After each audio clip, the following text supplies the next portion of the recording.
So, my dear people, we are coming closer and closer to details about our history. Remember that we talked about our place in the universe that is vast and broad, that God created, and we are an integral part of that universe, a cherished people of value created in the image of God, and we are not, in any person's view, a second-class citizen, either to the Europeans or to the Biya regime in Yaoundé. Anyway, that this universe is very vast, and our place there is on planet Earth, on the continent of Africa. And we described how our valiant forefathers migrated across the continent to bring us to where our individual tribes are settled today.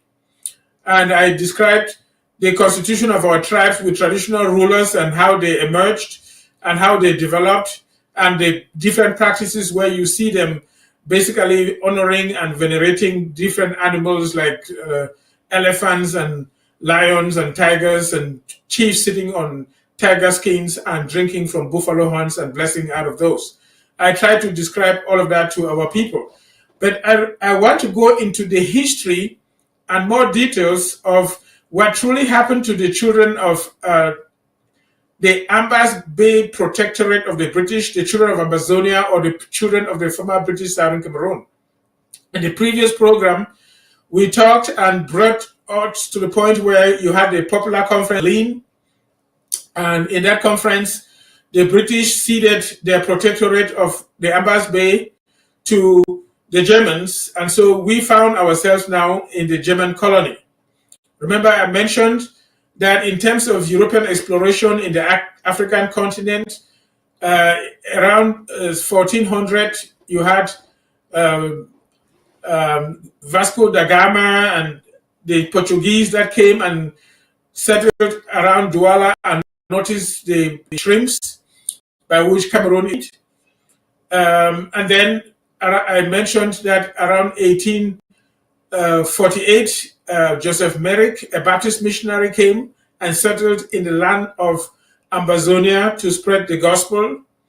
And in 1858, Alfred Secker, a British Baptist missionary, came, settled in the Ambas Bay territory and put the capital in Victoria. And he approached the British Crown and talked to the British government, and the British government decided to designate us as the Ambas Bay British Protectorate. And so we belonged to Britain at that time, with capital in Victoria, with Afeseka in Victoria, named after the British monarch at the time, Queen Victoria. That's why you have Alfred Secker Baptist College in what they call Limbe today, which is a river that Ahijo changed the name just to get rid of the name Victoria. Anyway, so the British controlled us until the Conference of Berlin. Like I was saying, the Germans had settled around Douala and were negotiating with the Douala chiefs to have the control over their territory, while the British had us with Afreseka in Victoria. And almost there was going to be a breakout of some kind of a conflict between these two. And Bismarck thought to himself that it was wise to hold a conference in Berlin, which is what they had from 1884 to 1885, where he summoned the European leaders, including the United States, even though the United States never had a territory in Africa as a colony, apart from Liberia that they took and sent some slaves there. But anyway, so Africa was now partitioned among the Europeans, and in 1887, after the Conference of Berlin, the British decided to cede their Ambas Bay Protectorate to the Germans. And so the Ambas Bay Protectorate, by which the nation of Ambazonia is named, was now an integral part of the German Cameroon, which was much bigger than what we talk of today. That German Cameroon was very big. A portion of it is today with Nigeria. There's a larger portion in the nation of Chad and Central African Republic, even Congo, Brazzaville, as well as Gabon. The German Cameroon was very large, and they actually had their capital in the city of Boya. The Germans, after they settled in Douala, decided to move their capital to Boya, and they planted plantations in the southern what we call Southern Zone, or in the Southwest Province, or in the Southwest region, which was a very fertile land. It was highly yielding economically, and the Germans tried to, get some labor from among the locals, but they were not as active. So the Germans had to go into the interior and bring labor from the hinterland. And that's where, as they approached the hinterland, they experienced some resistance, and there were wars against the German. Now, in the grass field, you had the Mancon Bafut Wars, because when the Germans came and reached Bali, they befriended the people of Bali, and the Balis became their friends and were going around with the Germans and giving the names of the individual tribes. So that's why you see many people being called Ba something, which means the people of. So, like, our people, the leader of our group was called Nde, Fru, Nde. So they were calling us Bande, Bande, that's the people of Nde. And so they were calling different names, Bafreng, Bafut, and Babanki, and all the different names that you hear going even into Bamlikeland. It was the Bali tribe in the northwest region that had befriended the Germans and went along with them and gave names to the individual tribes that have stuck till today. Anyway, the Germans, as they came, our people resisted them, and you had in our own area the so-called Mancon Bafut Wars. The Germans came the first time, and our people defeated the Germans. And they went and prepared and came the second time and defeated our people and burned the palace. But they were valiant fighters. And so at the time, the Germans had a king. Subsequently, they didn't have any kings after the wars, after the First World War.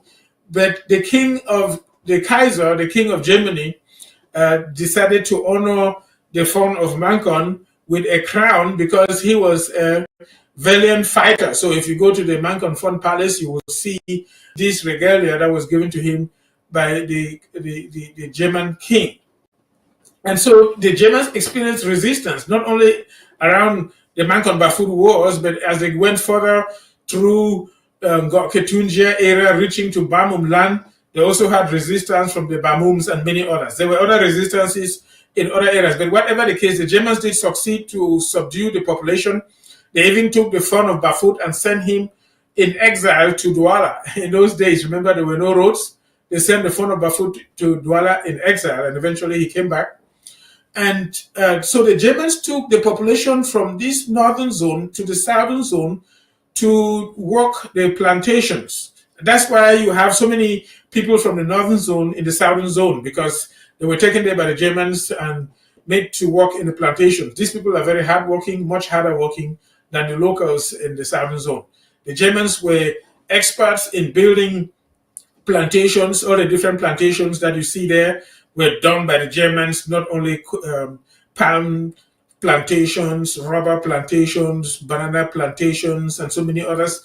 They started constructing railway roads and did so many different things. They built the fort in Bamenda, which was another way that the Germans could control the local population that had resisted them, because they had been friends with the Bali people, and the people in the Bamenda lands, Bamenda Bafut, Mancon Bafut, were resistant, and they discovered that when you go up station, you have a place where, using a telescope, you can watch the migration of the people through the grass field on the footpaths. So that's why they constructed the fort of Bamenda that the Germans were using to monitor the population and their migrations across the grass field. But anyway, so as the Germans controlled the territory, they had disagreements with the French, and they had some conferences where they met for peaceful negotiations and took more land from the French. So you had a portion of French Central Africa that was taken away from the French and added to the German Cameroon, called the Neu Cameroon. Much of that portion is now in the land of Chad, as well as Central African Republic, and even in the Congo. And so Cameroon, controlled by the Germans, was very large. And then, unfortunately, things escalated and led to the First World War, where they are attributing the war as having been started by the Germans. The British fought hard against the Germans The French usually were overrun by the Germans. The Germans just went and took control of France and subdued them. But the British fought hard, and the Americans came on the side of the British, and eventually Germany was defeated.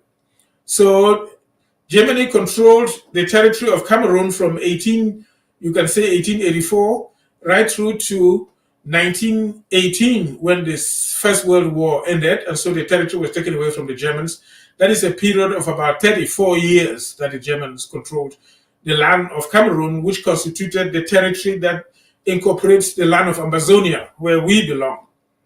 So the territory was taken away from the Germans, and in peaceful disagreements, negotiations in Versailles, all the German colonies were taken away from them, confiscated as war booty, and divided basically among those who won the war. At that time, the League of Nations was founded, and so the German territories were now called League of Nations territories. That's what Cameroon was. And so the territory of Cameroon was divided between the British and the French. The larger majority was given to the French to administer. That is where the Francophones are. And the lower portion of German Cameroon was given to the British to administer. And so the Ambas Bay Protectorate that the British had went back to the British, which is where we belong. And then the portion of northern Cameroons, which is now with Nigeria, was with the British. And the British controlled us until they yielded independence around 1961. So you can imagine from 1918, so if you take it 1920 more or less, to 1961, that's a period of about 40 plus years, almost 43 years. So the Germans controlled the territory of Ambazonia for about 34 years. The British controlled us for about 43 years. And then in the course of time, after the World War, the Germans again caused the Second World War, which again the Americans came on the side of the British, and they defeated and crushed the Germans. The countries in Europe became very heavily indebted. Britain was highly in debt. But the League of Nations mutated into what is now called the United Nations. And so the British Southern Cameroons, under the British, was a United Nations protectorate. So remember, after the First World War, we were a League of Nations territory given to the British to administer on behalf of the League of Nations. And then after the Second World War, after the League of Nations mutated into the United Nations, we became a United Nations protectorate, again allowing the British to administer us, but with instructions to prepare our individual countries towards independence. And so the British were obliged to prepare the people of the Southern Cameroons, the children of Ambazonia, towards independence, just as the French were obliged to prepare the French-speaking to prepare their people towards independence. They actually were not interested in doing this. They were reluctant to do this because they wanted to maintain the resources, the wealth of the land, which is why the Europeans came in the first place. They came to get our resources, and they could not imagine that we would become independent and they have no more control over our territory. And so they literally connived behind the scenes to give us a semblance of independence, which was not a true independence, by recruiting from among us people that look like us, who seem to be ruling us in a form of independence, but in principle serving the European masters and allowing them to continue extracting our resources. And unfortunately, what happened with the people of the former British Southern Cameroon, our people were honest and sincere, as they were during the time from 1918 to 1961, the British administered us together with their territory of Nigeria, because in the Conference of Berlin, Nigeria belonged to Britain, just as Cameroon went over to the Germans. Nigeria belonged to Britain. So when Cameroon was divided and the British protectorate of the Ambas Bay territory went back to the British, together with a portion of the northern British Southern Cameroons, that was German territory, the British decided to administer them together with Nigeria. And so we were administered from Nigeria. Our parents our grandparents, our forefathers politically experienced British administration, and they were highly active in Nigerian government. Some of them were ministers right when the capital was in Lagos. And eventually they had a regional government in Enugu. And in 1954, our forefathers opted to separate from the Nigerian government and go back to what was controlled by the Germans and be our own distinct entity in Boya, which used to be the capital of all of German Cameroon before the Germans decided to go to Yaoundé. Anyway, so our forefathers had this experience of true democracy where they could fully express themselves and also advocate for themselves. And so they pushed forward and separated ourselves from Nigeria, and we went to Boya and were administering ourselves from 1954 to 1961. And the details are there, which we can expound on as time goes on. Basically, as the United Nations had given instructions to the administering authorities to prepare the different countries towards independence, our forefathers believed that we were going to acquire true independence, and they were fighting for independence. We had meetings in Bamenda, in Boya, in Mamfe, where they agreed that they will work towards getting our independence. But unfortunately, they were tricked, and the British insisted and claimed that the former British Southern Cameroon, the Ambas Bay Protectorate before, was not economically viable, and that we should rather vote to stay with Nigeria and be administered by a bigger country or join La République du Cameroun. And that actually was a conspiracy because they realized, as the British said, that this former British Southern Cameroon is a treasure trove. We are full of excessive resources, and they did not want us to go away with it. Another thing that happened at the time after the Second World War, the Cold War between the Soviet Union or communism started, and there was fighting in East French Cameroon, where those who were advocating for independence were sympathetic towards the Soviet philosophy, and they took refuge in our territory. And so the British were afraid that British Southern Cameroon, by becoming independent, may lean towards the Soviet Union, especially as some African countries were now leaning towards Soviet philosophy, like Guinea and others. And so they denied us the option of acquiring true independence by compelling us to join Nigeria or La République du Cameroun. And then, of course, our forefathers now only had these two options. And when they went to vote, they, in good faith, opted that they will join, as they thought, their brothers in French Cameroon, even though there was war in East Cameroon. Is a long, detailed history we can narrate as time goes on. There was terrible war going on in East Cameroon where people were being killed. The UPC fighters who were asking for true independence for French Cameroon were being killed. And we were joining them in a state of war. And since then, the French have remained under full control of French Cameroon and by extension, our territory, to the point where we are like subjugated and never truly free and independent. I would like to bring a video here that gives a summary of the history of Cameroon, and you will see highlights of some of these points that I've made.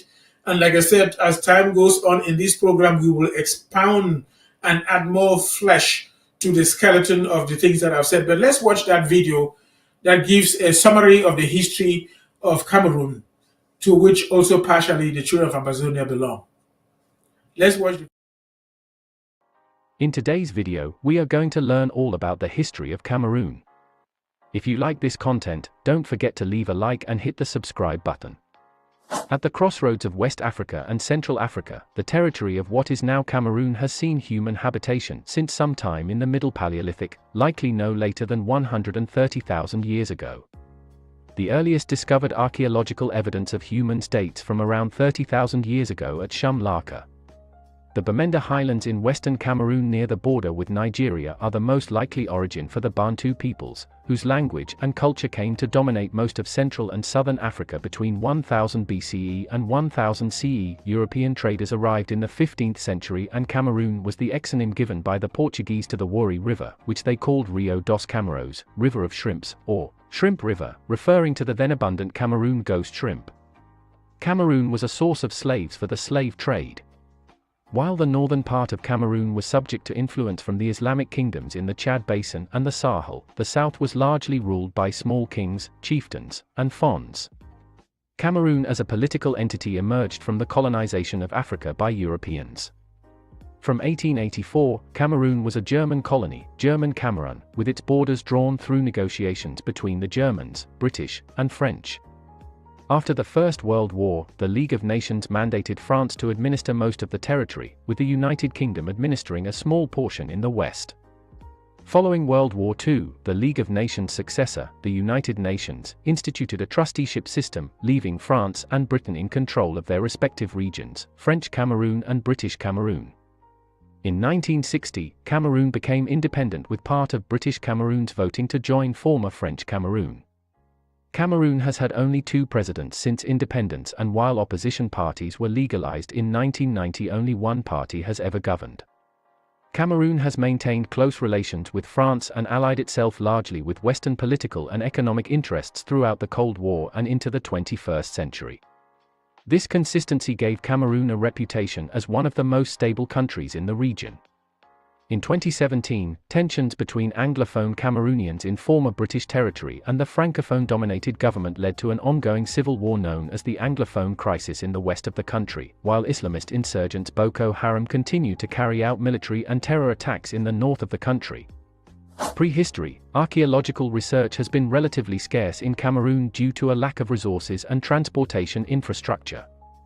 Historically, the warm, wet climate in many parts of the country was thought of as inhospitable to the preservation of remains, but recent finds and the introduction of new techniques have challenged that assumption. Evidence from digs at Shumlaka in the northwest region shows human occupation dating back 30,000 years, while in the dense forests of the south, the oldest evidence of occupation is around 7,000 years old. Recent research in southern Cameroon indicates that the Iron Age may have started there as early as 1000 BCE and was certainly well established by 100 BCE at the latest. Linguistic analysis, supported by archaeological and genetic research, has shown that the Bantu expansion, a series of migrations which spread Bantu culture across much of sub-Saharan Africa, most likely originated in the highlands on the Nigeria-Cameroon border around 1000 BCE. Bantu languages spread with these people along with agricultural methods and possibly iron tools, first east and then south, forming one of the largest language families in Africa. In Cameroon, Bantu people largely displaced Central African pygmies such as the Baka, who were hunter-gatherers and who now survive in much smaller numbers in the heavily forested southeast. Despite Cameroon being the original homeland of the Bantu people, the great medieval Bantu-speaking kingdoms arose elsewhere, such as Kenya, Congo, Angola, and southern Africa. Northern Cameroon, the earliest known civilization to have left clear traces of their presence in the territory of modern Cameroon, is known as the Saar civilization. Known for their elaborate terracotta and bronze artwork and round, walled settlements in the Lake Chad Basin, little else is known with any certainty due to the lack of historical records. The culture possibly arose as early as the 4th century BC, but certainly, by the end of the 1st millennium BC, their presence was well established around Lake Chad and near the Shori River. The city-states of the Saar reached their apex sometime between the 9th and 15th centuries AD. The Saar were displaced or assimilated by the 16th century. After the Muslim conquest of North Africa in 709, Islam's influence began to spread south with the growth of trans-Saharan trade, including in what is now northern Cameroon. The Kanem-Bornu Empire began in what is now Chad and likely came into conflict with the Saar. The Kanem Empire began in Chad in the 8th century and gradually extended its influence northward into Libya and southward into Nigeria and Cameroon. Slaves from raids in the south were their principal trade good along with mined salt. The empire was Muslim from at least the 11th century and reached its first peak in the 13th, controlling most of what is now Chad and smaller regions in surrounding countries. After a period of internal instability, the center of power shifted to Bornu with its capital at Ngazagamu, in what is now northwestern Nigeria, and territory was gradually reconquered and new territory in present-day Niger also conquered. The empire began to decline in the 17th century, though it continued to control much of northern Cameroon. From 1804 to 1808 the Fulani War saw the Bornu pushed north out of Cameroon, and the Sokoto Caliphate took control of the region, as well as most of northern Nigeria and large swathes of Niger and Mali. A feudal empire with local rulers pledging allegiance and paying tributes to the Caliph, northern Cameroon was likely part of the Adamawa Emirate within the Caliphate. This structure proved susceptible to exploitation by colonial powers beginning in the 1870s, who sought to undermine local rulers' ties to the Caliphate. Southern regions, the Muslim empires of the Sahara and Sahel never reached further south than the highlands of the Cameroon line. Further south, there is little archaeological evidence of large empires or kingdoms and no historical record due to the lack of writing in the region. When the Portuguese arrived in the region in the 16th century, a large number of kings, chiefs, and fons ruled small territories. Many ethnic groups, particularly speakers of the grassfields languages in the west, have oral histories of migrating south fleeing Muslim invaders, likely reference to the Fulani War and subsequent conflicts in Nigeria and northern Cameroon. Malaria prevented significant European settlement or exploration until the late 1870s, when large supplies of the malaria suppressant quinine became available. The early European presence in Cameroon was primarily devoted to coastal trade and the acquisition of slaves. The Cameroon coast was a major hub for the purchase of slaves who were taken across the Atlantic to Brazil, the United States, and the Caribbean. In 1807, the British abolished slavery in the empire and began military efforts to suppress the slave trade, particularly in West Africa. Combined with the end of legal slave imports in the United States the same year, the international slave trade in Cameroon declined sharply. Christian missionaries established a presence in the late 19th century. Around this time, the Aro Confederacy was expanding its economic and political influence from southeastern Nigeria into western Cameroon. However, the arrival of British and German colonizers cut short its growth and influence. Scramble for Africa and German Cameroon, 1884 to 1918, the Scramble for Africa beginning in the late 1870s, saw European powers, primarily seeking to establish formal control over the parts of Africa not yet colonized.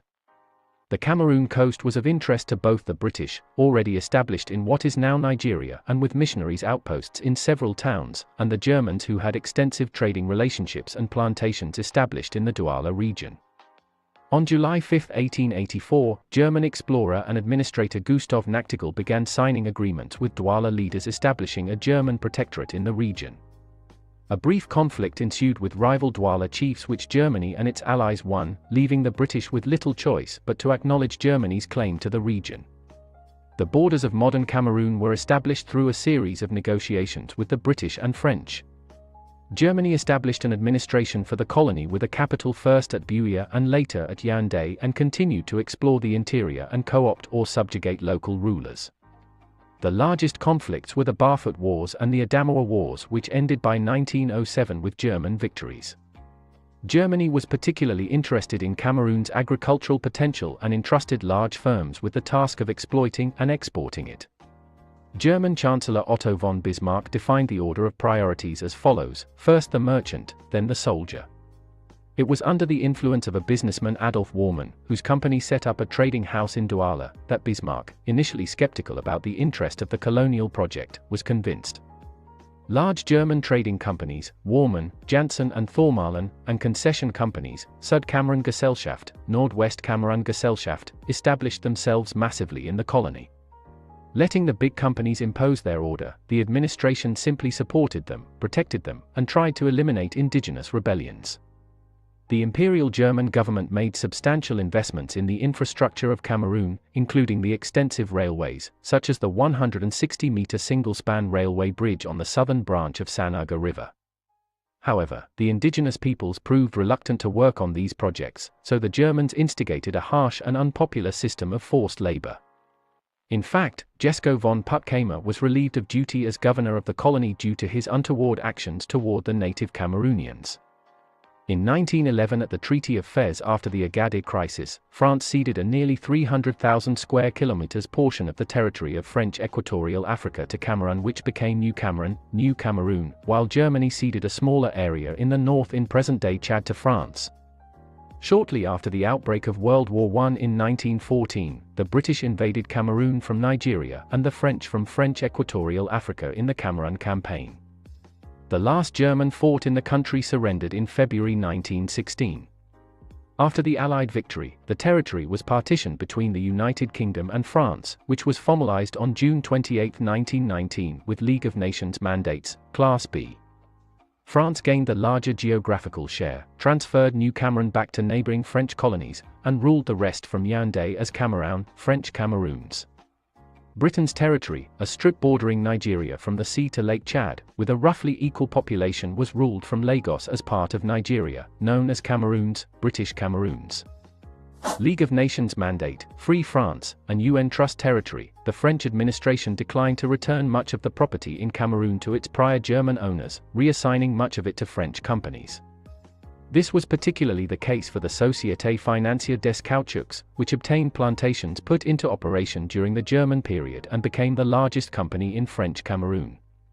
Roads and other infrastructure projects were undertaken with native labor, often in extremely harsh conditions. The Douala-Yaoundé railway line, begun under the German regime, was completed. Thousands of workers were forcibly deported to this site to work 54 hours a week. Workers also suffered from lack of food and the massive presence of mosquitoes and related illnesses. In 1925, the mortality rate on the site was 61.7%. However, the other sites were not as deadly, although working conditions were generally very harsh. French Cameroon joined the Free France in August 1940. The system established by Free France was essentially a military dictatorship. Philippe Leclerc de Hautecloque established a state of siege throughout the country and abolished almost all public freedom. The objective was to neutralize any potential feelings of independence or sympathy for the former German colonizer. Indigenous people known for their Germanophilia were executed in public places. In 1945, the country was placed under the supervision of the United Nations, a successor to the League of Nations, which left Cameroon under French control as a UN Trust territory. Independence movement. In 1948, the Union des Populations du Cameroun, UPC, a nationalist movement, was founded and Ruben Niobe took over as its leader. In May 1955, the arrests of independence activists were followed by riots in several cities across the country. The repression caused several dozen or hundreds of deaths. The French administration officially lists 22, although secret reports acknowledge many more. The UPC was banned and nearly 800 of its activists were arrested, many of whom would be beaten in prison. Because they were wanted by the police, UPC activists took refuge in the forests, where they formed guerrilla bands. They also took refuge in neighboring British Cameroon. The French authorities repressed these events and made arbitrary arrests. The party received the support of personalities such as Gamal Abdel Nasser and Kwame Nkrumah, and France's action was denounced at the UN by representatives of countries such as India, Syria, and the Soviet Union.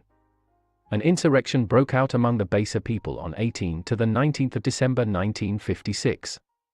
Several dozen anti-UPC figures were murdered or kidnapped, bridges, telephone lines, and other infrastructure were sabotaged. The French military and native security forces violently repressed these uprisings, which led to many native Cameroonians joining the cause of independence and long-running guerrilla war. Several UPC militias were formed, though their access to weapons was very limited. Though the UPC was a multi-ethnic movement, the pro-independence movement was seen as particularly strong among the Bamalik and Bassa peoples, and both were targeted by the French for severe repression, including razing of villages, forced relocations, and indiscriminate killings in what was sometimes called the Bamalik War or the Cameroon Independence War. Though the uprising was suppressed, guerrilla violence and reprisals continued even after independence. Legislative elections was held on the 23rd of December 1956, and the resulting assembly passed a decree on the 16th of April 1957 which made French Cameroon a state. It took back its former status of associated territory as a member of the French Union. Its inhabitants became Cameroonian citizens, and Cameroonian institutions were created under a parliamentary democracy.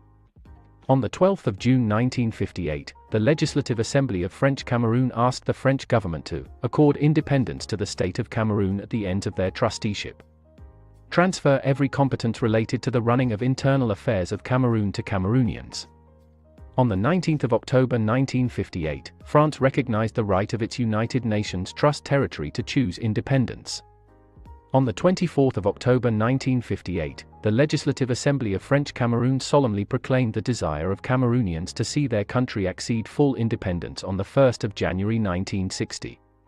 It enjoined the government of French Cameroon to ask France to inform the General Assembly of the United Nations to abrogate the trusteeship accord concomitant with the independence of French Cameroon. On the 12th of November 1958, France asked the United Nations to grant French Cameroon independence and end the trusteeship. On the 5th of December 1958, the United Nations General Assembly took note of the French government's declaration according to which French Cameroon would gain independence on the 1st of January 1960. On the 13th of March 1959, the United Nations General Assembly resolved that the UN trusteeship agreement with France for French Cameroon would end when French Cameroon became independent on the 1st of January 1960. Nigerian administration. The British territory was administered as two areas, Northern Cameroons and Southern Cameroons. Northern Cameroons consisted of two non-contiguous sections, divided by a point where the Nigerian and Cameroon borders met and were governed as part of the northern region of Nigeria. Southern Cameroons was administered as a province of eastern Nigeria. In British Cameroons, many German administrators were allowed to run the plantations of the southern coastal area after World War I. A British parliamentary publication, Report on the British Sphere of the Cameroons, May 1922, p. 62-8, reported that the German plantations there were, as a whole, wonderful examples of industry, based on solid scientific knowledge. The natives have been taught discipline and have come to realize what can be achieved by industry. Large numbers who return to their villages take up cocoa or other cultivation on their own account, thus increasing the general prosperity of the country.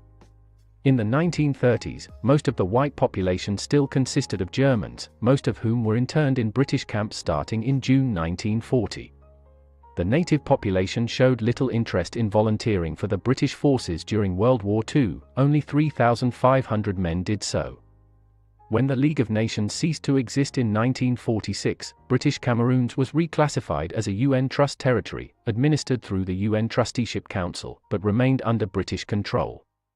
The United Nations approved the trusteeship agreements for British Cameroons to be governed by Britain on June 12, 1946.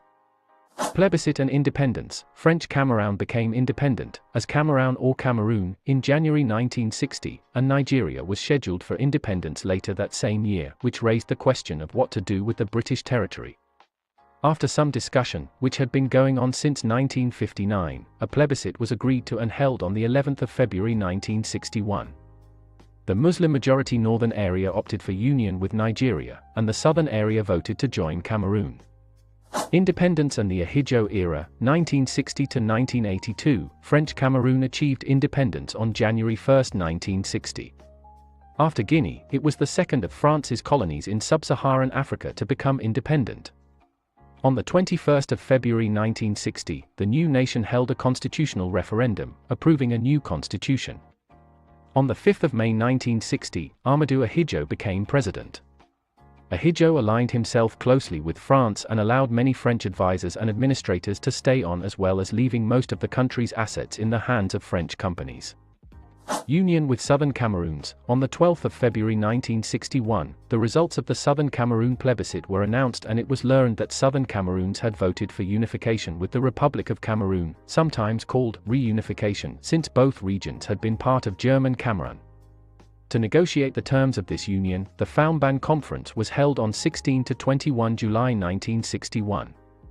John Goufoncha, the leader of the Cameroon National Democratic Party and the Southern Cameroons elected government, represented Southern Cameroons while Ahidjo represented Cameroon. The agreement reached was a new constitution, based heavily on the version adopted in Cameroon earlier that year, but with a federal structure granting former British Cameroons, now West Cameroon, jurisdiction over certain issues and procedural rights.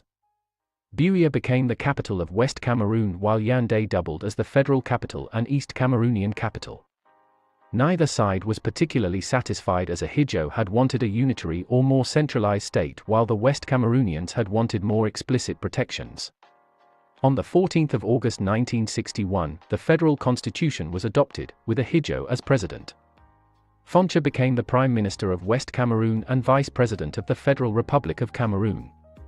Civil war and repression, the UPC, which had demanded a full break with France and many of whom espoused Marxist or other leftist ideologies, were not satisfied with Ahidjo's rule and close cooperation with the French and did not lay down their arms at independence and sought to overthrow Ahidjo's regime, which they viewed as too subservient to France, and some, but not all, espoused overtly Marxist views.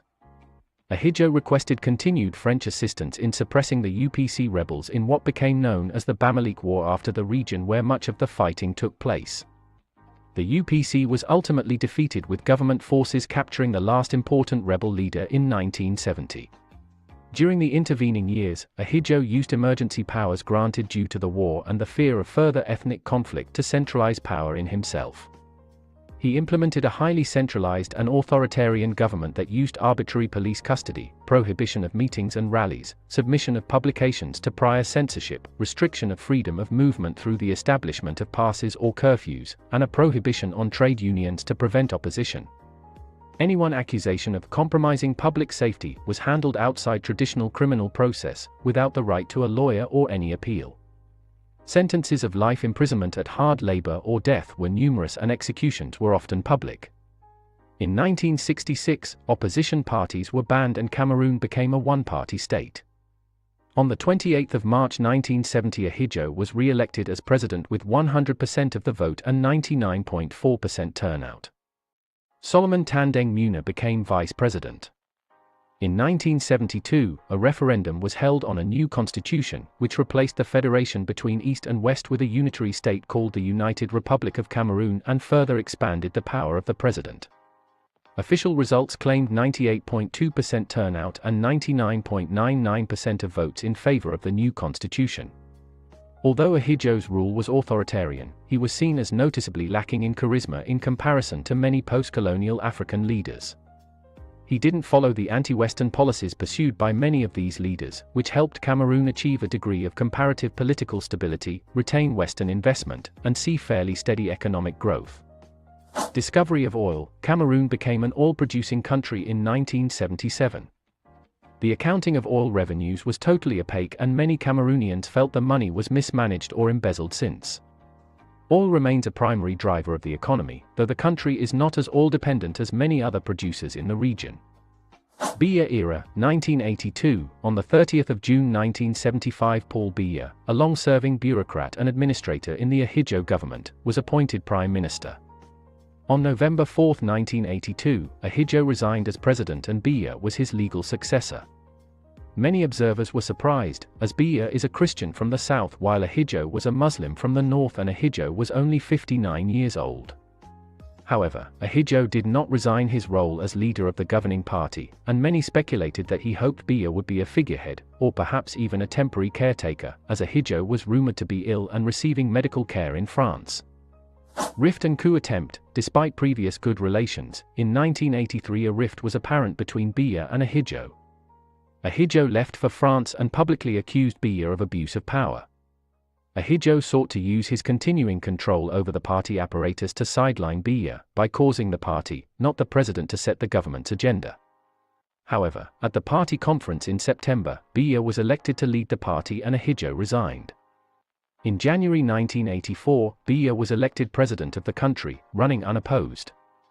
In February, 2 senior officials were arrested and, along with Ahidjo, who was tried in absentia alongside them. On April 6, 1984, supporters of Ahidjo attempted a coup d'état, led by the Republican Guard, an elite force recruited by Ahidjo, mainly from the north. The Republican Guard under Colonel Saleh Ibrahim took control of the Yaoundé airport, national radio station, and other key points around the capital. However, Biya was able to hole up in the presidential palace with his bodyguard until troops from outside the capital were able to retake control within 2 days. Ahidjo denied knowledge or responsibility for the coup attempt but was widely viewed as behind it. Limnic eruptions. On August 15, 1984, Lake Manoon exploded in a limnic eruption that released enormous amounts of carbon dioxide, suffocating 37 people to death. On August 21, 1986, another limnic eruption at Lake Nyos killed as many as 1,800 people and 3,500 livestock. The two disasters are the only recorded instances of limnic eruptions, though geologic and sedimentary evidence indicates they may have caused large localized die-offs before historical records began. Brief political loosening. Biya had initially seemed supportive of loosening restrictions on civil society, but the coup attempt ended any sign of opening up. However, by 1990, pressure from Western governments was mounting as the end of the Cold War made them less tolerant of authoritarian allies. In December 1990, opposition parties were legalized for the first time since 1966. The first multi-party elections were held in 1992 and were hotly contested. Biya won with 40% of the vote against 36 for his closest competitor and 19 for another opposition party. In Parliament, Biya's ruling party won a plurality with 45% of the votes but failed to obtain a majority. The competitiveness of the election was not to Biya's liking, and subsequent elections have been widely criticized by opposition parties and international observers as rigged and suffering from numerous and widespread irregularities. The ruling party has had no trouble gaining large majorities. Pressure from Anglophone groups in former British Cameroons resulted in changes to the constitution in 1996, which purported to decentralize power but fell short of Anglophone demands to re-establish the federal structure.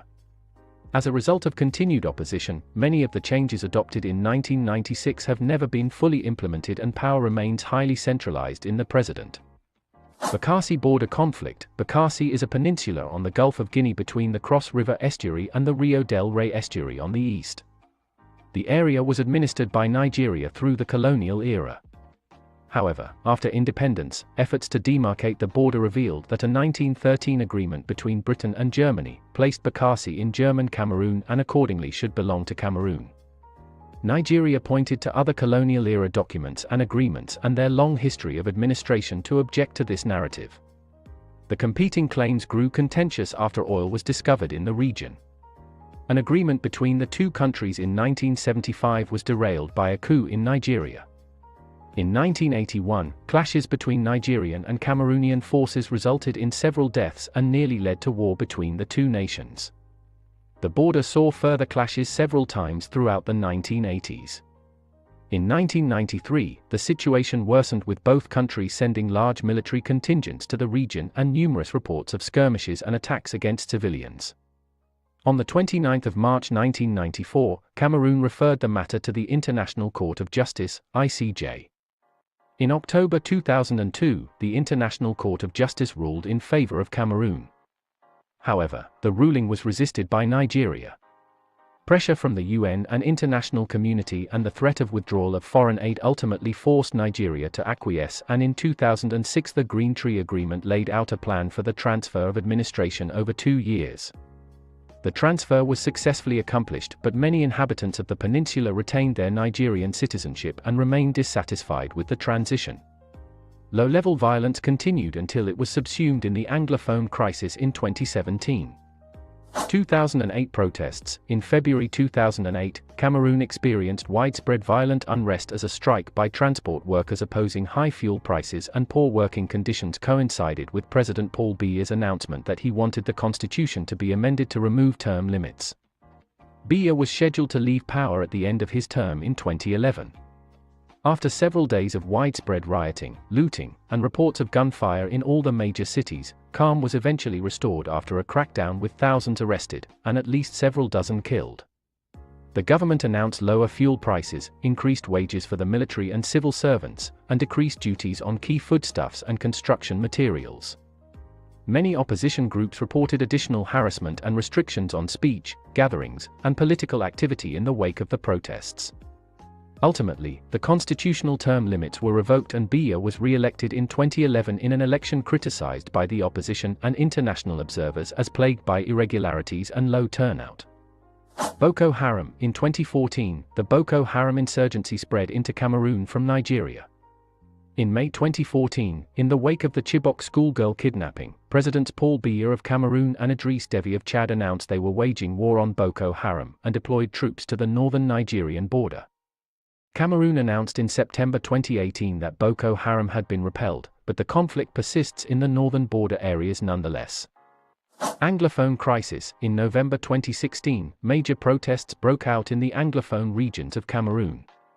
In September 2017, the protests and the government's response to them escalated into an armed conflict, with separatists declaring the independence of Ambazonia and starting a guerrilla war against the Cameroonian army.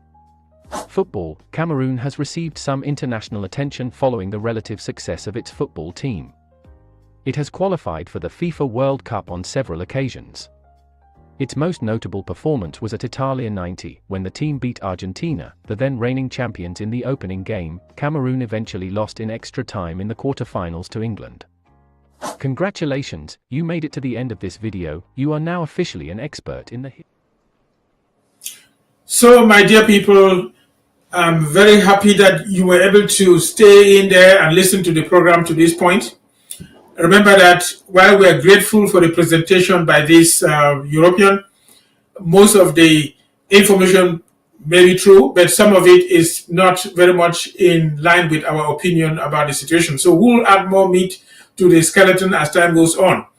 But I would like to read here two positions by the Europeans when they came to us. One, almost 150 years before the subsequent one. Remember, I read before that Lord Macaulay's address to the British Parliament on February 2nd of 1835 said, "I have traveled across the length and breadth of Africa, and I have not seen one person who is a beggar, who is a thief. Such wealth I have seen in this country, such high moral values, people of such caliber, that I do not think we would ever conquer this country unless we break the very backbone of this nation, which is her spiritual and cultural heritage, and therefore I propose that we replace her old and ancient education system, her culture, for if the Africans think that all that is foreign and English is good and greater than their own, they will lose their self-esteem, their native culture, and they will become what we want them, a truly dominated nation." The next opinion is by Jacques Chirac, who is a recent French president now dead, who took over after Mitterrand. In fact, I was a student in Germany when he was the mayor of Paris around 1985, and then became Mitterrand's prime minister. But Mitterrand became president in 1981. At that time, Jacques Chirac was the mayor of Paris. As I said, I was a student in Germany. And he eventually ran and became Mitterrand's prime minister of a government called Cohabitation. And eventually, when Mitterrand, the presidency, Jacques Chirac was the president of France. And we have images showing how he's talking down to Paul Biya as a servant. Hear him, what he said. He said, "We, the Europeans, bled Africa for 4.5 centuries. That is over 450 years. We looted their raw materials. Then we told lies that the Africans are good for nothing. In the name of religion, we destroyed their culture. And after being made rich at their expense, we now steal their brains through miseducation and propaganda to prevent them from enacting black retribution against us." In fact, one of their ministers has said that Macron has opened the eyes of the Africans, and when Africans now take revenge on the French will be looking for jobs in Africa. Basically, I'm trying to bring out here that we are a unique and precious people, an integral part of the universe. We are special and unique, created in the image of God, and we have value. And God has a wonderful plan for each one of us and us as a whole. And La République du Cameroun has been maltreating us and killing us based on what Jacques Chirac said. They use, because the governments of La République du Cameroun, Ahidjo and Biya, are servants of the French. They only do what the French tell them. So when the French say jump, they don't ask, why do I have to jump? They rather say, how high do you want me to jump? And even perform higher than they were asked to jump. So East Cameroon is not free. And the French, using them, have subjugated the children of Ambazonia and tried to choke the life out of us. But with time, we are going to be free. And as we attain our freedom, these people that are troubling us today will be subservient to us.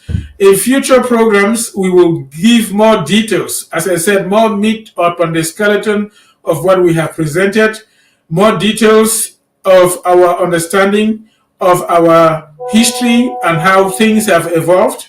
And eventually also we will be able to tell our people our future. Our future is great. And look up and have faith in God and have faith in yourself. And don't let anybody talk you down. That is where I will end the program for today. Thank you much for listening. Till we meet again next time. Thank you very much.